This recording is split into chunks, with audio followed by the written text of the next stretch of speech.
How do you take on digital marketing for your business? One bite at a time. Hey there, and welcome to the Pancake Digibytes Podcast, where each week we share tips and tricks for successful digital marketing and interview other business owners about their learning moments and successes with marketing. Here now, your host. Hey everybody, Rianna M here with the wonderful Tracy for our Breakfast with series to learn more about some fabulous business owners. I'm incredibly excited to have this guest with us. We haven't talked to anyone in this field yet, so I'm really thinking you're going to get some good golden nuggets here. Tracy Brown, RD, is devoted to do no-harm health marketing strategies for health professionals who want to bring compassionate care to folks struggling with health, nutrition, chronic stress, and physical, mental, and emotional health without people feeling preyed upon. Since 2006, Tracy has provided guidance to people recovering from chronic dieting and body image issues and disordered eating, as well as training health professionals how to provide trauma information care while building their practices in a way that supports financially and the practitioner's health by not going into burnout. So you can see why I'm so excited. So hello, Tracy. How are you? Rianna, good to see you, and thank you for having me. I know that's a lot. Like, oh, I do all that? That's the way our lives are, aren't they? Absolutely. I'm excited to unpack it and learn what this all means. Oh, great. Well, I'm glad to be here to talk about it. Absolutely. So where are you in the world? So I am actually in Naples, Florida. So very southwest part of Florida, but I work mostly virtually. So I see maybe 25% of my clients in town in person, but my business is actually worldwide. So I see people all over the place, both professionals and clients who are struggling with some food stuff. Excellent. Yeah, that's a wonderful part of the internet. Mm-hmm. Well, thank you so much for being here. And let's go ahead and kick this off with a very important question. Okay. How do you like your pancakes? I like them medium thickness with blueberries in them and syrup. Yes, blueberries and syrup. No, maple syrup, not like, the real maple syrup? The real maple syrup, for sure. Oh, absolutely. Absolutely. I think blueberries are a crowd favorite. It must be. I know that some people like to straight up plain, but I'm like, no, I like to have something in them. Absolutely. You get a little sweet, a little sour. Mm-hmm. Perfect. So why don't you tell us a little bit about who you are as a person? What makes you you? Gosh, it's funny when you start talking about yourself. Well, who am I? I think that I am. It's funny. Sometimes I think I'm pretty intense, but I think I'm really intense about the things that I think really matter and that benefit people's, again, physical, mental, emotional well-being. But a lot of people tell me that I'm really soothing and compassionate. And I think that, when things really matter to me, like I said, I'm pretty driven, but I'm just as equally like, that's not the big picture. That's not the big picture thing. It's not that it doesn't matter that much. We'll let it go. So it's interesting when you have the way you are with people and then the way you are in things that either matter or don't matter to you, we can be a little different. So I hope that answers that question. It's kind of a hard one to, it's a hard one to answer. That's not a softball. It is. That is fair. Well, I'd love to know a little bit more about your business from the intro. Totally intrigued. Let's unpack that a bit and hear about the business from you.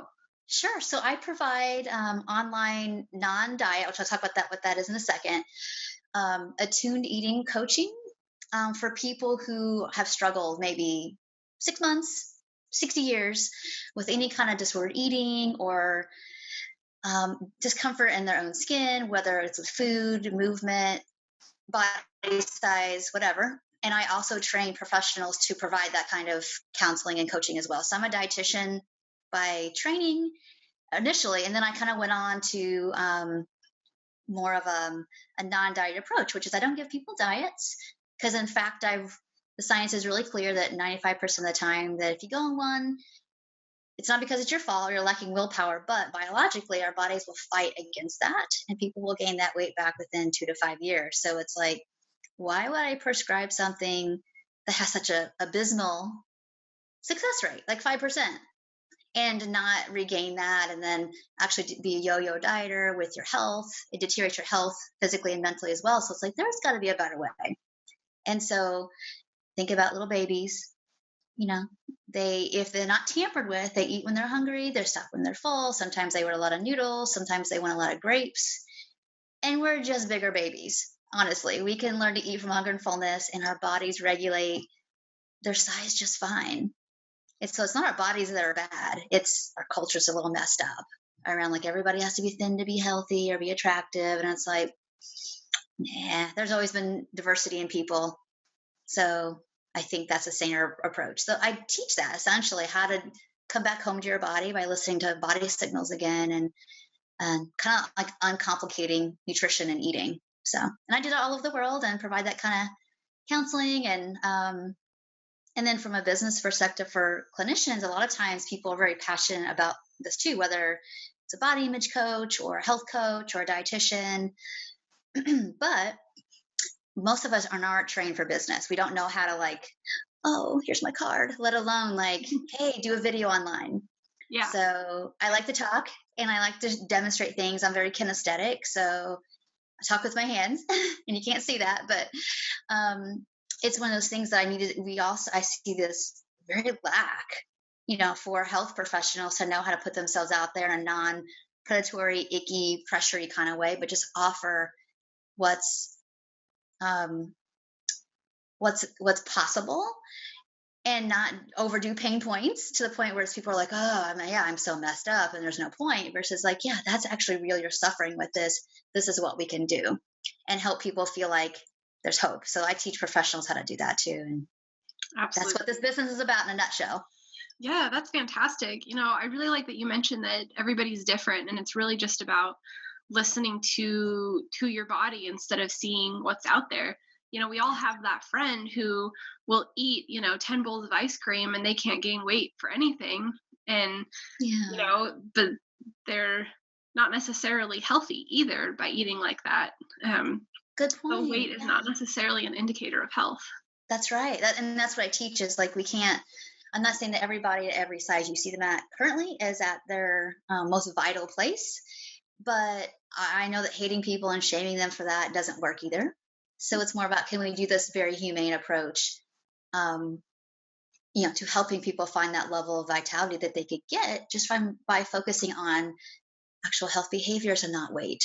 It doesn't work, so it's like we've been doing this for about 100 years, trying to control ourselves and other people's bodies by, like, if you just get thin enough, then you'll be okay. And it's like, that's not working. Yeah, absolutely. So it's time to cut ourselves some slack at, like, okay, what's going on and how did I get here? And let's work from that direction. Totally appreciate that. Yeah, this is great. Cool. Well, I'd love to know how you got into this. How did this first get started? Okay. Well, so personally for me, I struggled with anorexia, binging disorder, and exercise addiction through my teens and early 20s, and got to a really great place of recovery. And I wasn't initially going to go into this work. I was really into sports nutrition and that kind of thing. But the more I just kind of got older and recognized, like, most people have issues with food. And I think I just felt more stable in my own life. It's like, I know I can do this. So I just started getting additional training to be an expert in eating disorder care, and then have a private practice. But problem with having your own business is you have to tell people about it. And so it was this evolution of, like, learning how to talk to the professionals in a way that, like, how can I help and serve you, the people you're seeing, better? And how can we partner and team up? And basically relationship marketing is what I learned. Is like, we all have to kind of work together to get this outcome we want, whether it's me with a doctor, a therapist, a physical therapist, art therapy. And then let's say through art therapy, it's like, oh, well, Etsy has this really cool art shop where you can find some stuff. And I recognize, like, there's something really powerful about building relationships with all kinds of people, and we help each other to help people get what they actually want versus quick fixes and things like that. People want growth and freedom, not like another thing to preoccupy their time until that doesn't work and now I'm a failure. And so anyway, So I had a brick and mortar, or I worked for other people's brick and mortars, other dietitians and other therapists for about 9 years, and then went on my own in So I started in 2006 in like the business world. And then 2014 started my own. And I was pretty certain with the kind of life I wanted to have with my family that I didn't really want to have a brick and mortar anymore. And at that time, people were, and that's not that long ago, 6 years ago, and people really weren't doing a lot of virtual practices. In fact, they're like, no, you can't do it. It won't work. It won't work. I'm like, maybe not, but I feel like I've got to do it anyway. Yeah. And so that forced me to like be online visible, which is, I started off with honestly blog posts and then Facebook Lives. And I still do that to this day. Plus all kinds of other things too, podcasts and things like that. But it's really been very organic relational marketing. And I could share more about how I've done that. But yeah, that's kind of how things got here, basically. Sure. Yeah, that's great. Well, I'd love to know, we'll definitely circle back to the marketing. But for now, I'd love to know a little bit more about what is your favorite memory in your business so far? Oh my goodness. That's such a good question. I have two right now that I can think of is when I sold my first course to professionals, and I had 5 people come in it. We worked together for 12 weeks. It was deep and intense, and they felt like they got what they wanted and needed plus some. It wasn't so much that I sold the 5. It was that journey with them. That was like, one, oh my gosh, like I do know enough. Yay, me. To teach other people. And I did that course in 2017, and I still do it to this day. About twice a year, teaches professionals like non-diet counseling skills. So I taught that course. People took the course and paid money for it, and it helped them in their businesses with their clients. That was probably that. And probably when I had I'd say a year and a half ago, maybe almost 2 years now, where I had a consistent flow of people coming in to where it's like, oh my gosh, like if you have a low week, you're not peeing your pants. Yeah. And being able to trust those ebbs and flows better, and then things being consistent. Not that there's not low and high times, but just seeing it like, oh, this can work, even though I knew it could work mentally, but it's that piece of feeling it in your bones that was that was super exciting. Like I knew how to generate people to be interested for me to help, basically. Yeah, that validation of this idea is real. Like it sells. People want this. I'm helping people. It's a real business. Yeah. And then see people be able to do this online and get good outcomes as well. Absolutely. That they stuck with it. So it wasn't just like, oh, I've got clients, yay, but they get to graduate. They're done. They don't need to see me. I mean, that's amazing. Not because it's me, but they were willing to trust and go on this journey with me to let me basically help them and get what they wanted. It was pretty cool. Yeah, absolutely. Very cool. Well, let's dive a little bit now into some of the sticky stuff.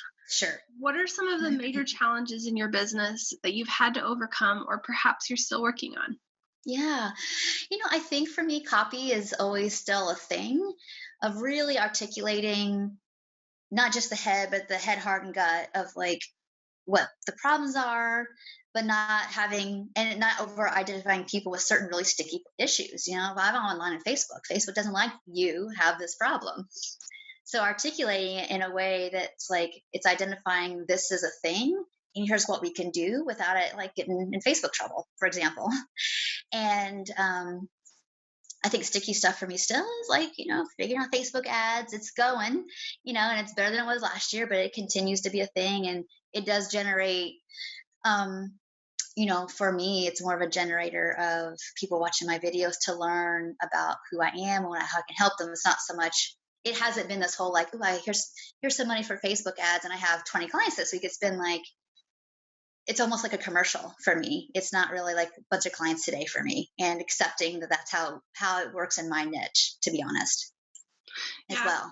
The healthcare niche is definitely, or the diet, exercise, anything kind of in that area is definitely a difficult one for Facebook and is very heavily regulated because of exactly the things you said in the beginning. So many people originally, when we first got started with this, back in 2013, 2014, you had those ads that were like, oh, here's this overweight person, and here's this really nice looking, beautiful person. You can do this by just taking this pill. Right. And those ads can be so successful because we want to look like the after picture, so to speak. Yeah. But they can also be so damaging, just like you mentioned. And I think Well, yeah. Facebook's trying to fight that with these regulations, but it does make it very hard too, because it's it's imperfect. We're all kind of learning together. Well, and it's a sensitive topic. I mean, people's relationship with food in their own bodies is very sensitive, and you're probably not going to want to like all my stuff or comment on my stuff, because even though if you've watched my videos, they're very informational and encouraging, but still, if you have somebody that you don't want to know that maybe you struggle with some binge eating and you're liking my stuff, it's, even if it's a very helpful video, it still doesn't matter, right? So so I just really focus on, again, providing service and value in all the free content I do. And then it's kind of easy, again, once you start to not it's easier once you start to focus on, like, okay, who you're serving, how can you do it in a way that doesn't make people feel bad. People want to feel good, like they learned something, they're encouraged. So that's why I stay focused on, and I don't have any trouble basically. Yeah. And the other thing is, what are the hard things? I think there's always a challenge with business, right? Like, yeah, growth, you get bottlenecked sometimes. Like, well, do the people maybe want something that's a little different, like group programs? But most of my people tend to want more one-on-one attention. So it's still trying to figure out a way to, like, not everything's only my time, but in a way and in a service that people they actually want. So absolutely. yeah, I mean, I could go on and on about the challenges, but they're all good challenges. I haven't felt like, oh, this is terrible. It's more about, I think, also saying positive. Like, we chose to do this because we do want to serve and we like being our own bosses. So I think things are, we just can't give up. We just got to keep plugging away. Absolutely. Just a little bit every day. Mm-hmm. Very cool. Mm-hmm. Well, let's shift gears here a little bit.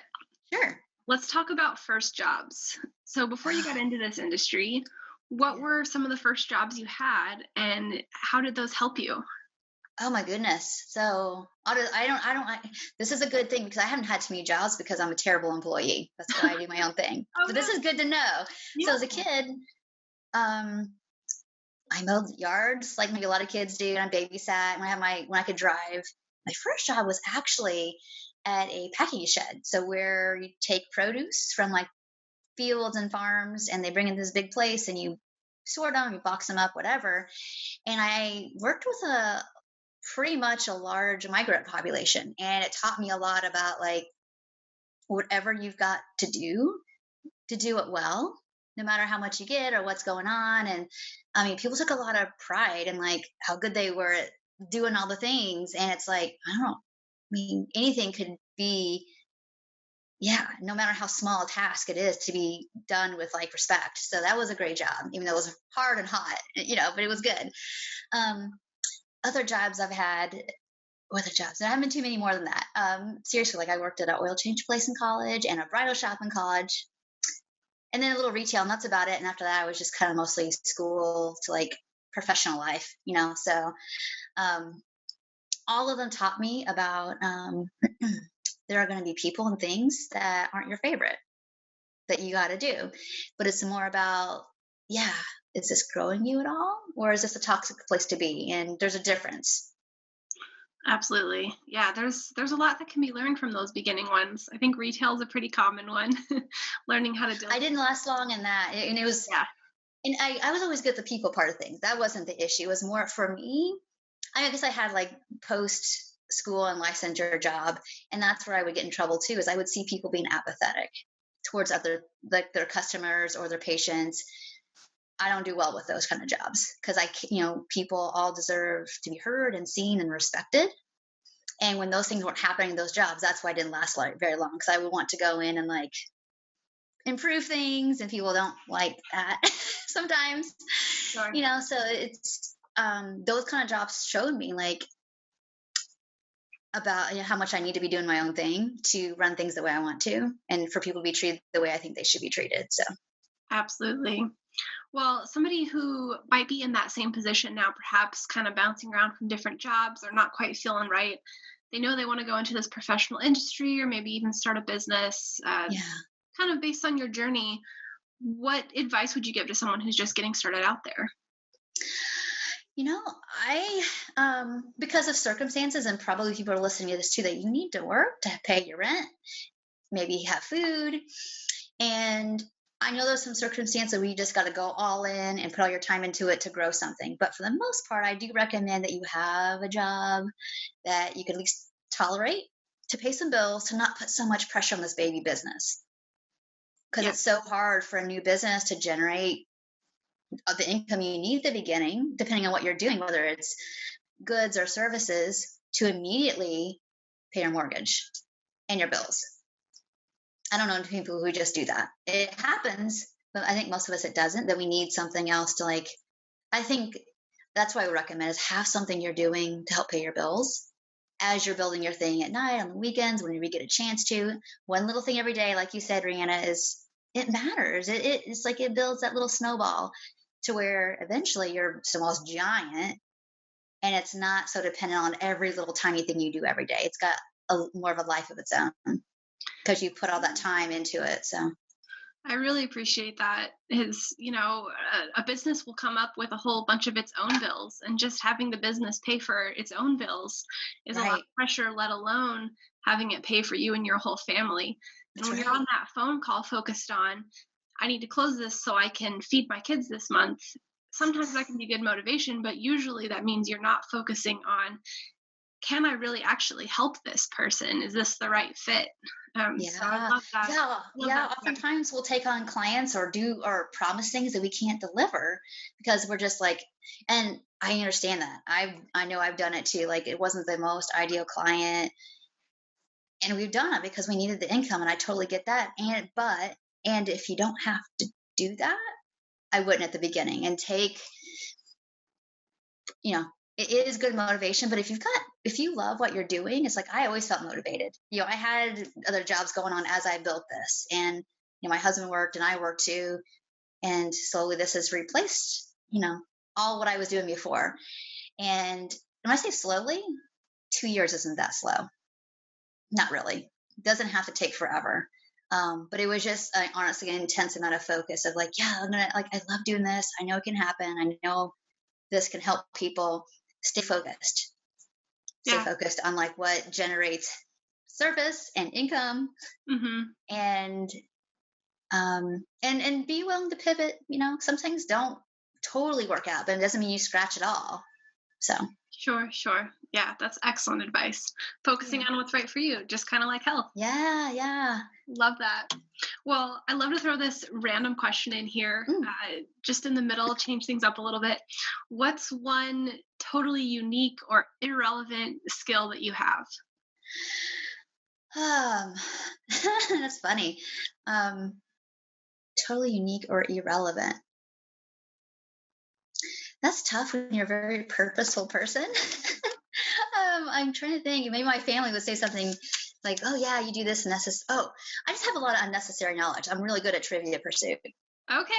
No, that's So excellent. Trivia I'm one of pursuit those is good people. to Yeah, know. I'm one of those people. It's like I'm doing the dishes and I hear some commercial in the background or some kind of random fact that who cares, and then I might oh, that'll pop in my head 2 years later. So I think that's you know irrelevant except for trivia pursuit. Hey, next time I need a trivia partner, I know who to call. Funny, yeah. Wonderful. Well, what is something that inspires you? I get really inspired by my clients first and foremost. They teach me every single day about what it actually means to heal, what are the actual barriers, and there's never not enough knowledge about nutrition or health. It's more about these barriers of safety and feeling seen and heard and wanted here, and that what they feel matters. So I get inspired by people being willing to express it every single day.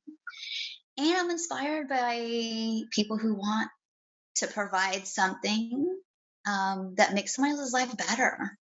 I think that's awesome to oh, I see that could be made a little better. Or, yeah. So anybody that's just taking something they're good at, whether it's, for me, it's just honestly communicating and being in a relationship with people. That's what I'm good at. That's how what my business is based on, is me being able to be present and empathetic. I learned all kinds of skills along the way, but it's really just this. But if you're good at sewing, oh my gosh, like teach people. I teach, my daughter loves to sew. Like create kids classes for online. She would die for that. Like a YouTube, teach me how to do something besides just sew buttons. I mean, that enriches her life. It makes her feel competent. I love people that do stuff like that. Absolutely. Yeah, being able to do what we love and making a living from it is kind of the dream. Yeah, that's right. And these don't have to be, I mean, a lot of things I do are very mentally complex and emotionally complex. I do a lot of school for all this stuff. But at the end of the day, it's like, it really just, for me, it's, yeah, it boils down to like being present. But if you're really good at gardening, like put that out there so I can learn how to do it, because that gives me a break from all of that. And that enriches my life, for example. Absolutely. Love it. Love it. Well, is there any other last tidbits you want to share or anything you want to talk about today? I think for people who are highly sensitive folks, I just want to say that I know sometimes we're afraid to do the wrong thing, say the wrong thing, be a yucky, icky marketer, and then not do anything. I want to just encourage you, like, what would I would give you an assignment to, like, okay, what are 5 things that people generally love about you? And then if you could feel and see that, speak through that in your marketing. That's how you write. That's how you make your designs. That's how you do all the things and show that out there. That's what people are craving. They don't want to be sold to so much. I mean, we do, but we don't. It's one of those things like, yeah, show me your stuff, but I want to feel like that, you know, that I'm an actual human, and I'm willing to spend some money if I know that, like, you genuinely like care about this. Absolutely. Absolutely. Yeah, because my people aren't going to buy from people who seem like they don't know what they're talking about, and they don't really care. They're just hoping I click pay yes to $29.99. Yeah, absolutely. It's got to connect with us emotionally. Yeah, so don't be afraid to do that. Totally appreciate that. Yeah, just do it sometimes. Yeah, sometimes just put it out there, see what happens, and if one person doesn't like it, we'll do it 2 more times this week, and then do it 3 times next week, and 3 times the next week, and start to see what happens after 3 months of doing that 3 times a week. Yeah, snowballing. Mm-hmm. Perfect. Well, for anybody who's been intrigued today and wants to learn more, where can they find you? Well, I would say I have 2 or 3 places are the best, but I guess I'll just share. Depends on your platform you love. So I'm on tracybrownrd.com or embodieddietitian.com. That's more for the professionals, for business and clinical skills training. And then I'm on Facebook at Tracy Brown RD.